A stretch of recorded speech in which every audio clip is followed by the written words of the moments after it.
To the lives lost on September 11th, 21 years ago. Today, runners and walkers took to the streets for the 5th annual Northern Kentucky Tunnel to Towers 5K. WLWT News 5's Richard Childs tells us how this event makes a difference for first responders and military heroes.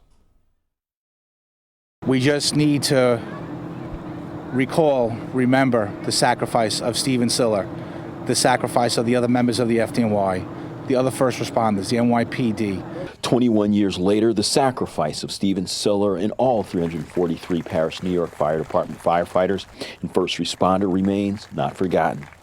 In the shadow of a seared metal beam pulled from the World Trade Center, their memory honored by this Tunnel to Towers 5K. Siller, an off-duty firefighter on Tuesday, September the 11th, raced to Lower Manhattan. He would not come out of the rubble of the Twin Towers. Carl Graciano was on duty in New York City that day, but his solemn mission this morning was to stand guard over the memory of his brothers and sisters in service. It's 21 years later. To me, it feels like it was yesterday. It's going to be a beautiful day today, like it was on September 11, 2001. We can't forget the sacrifice that was made by so many that day. An honor guard, made up of those not old enough to have witnessed the shocking terror, stood side by side as pipers played their ancient wail. They sent off the runners through the streets of Crescent Springs to finish under flag-draped ladders.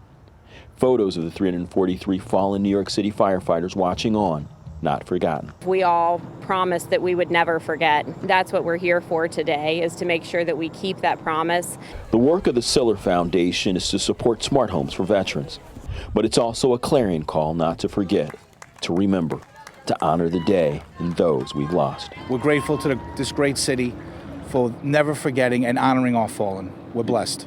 Richard Childs, WLWT News 5.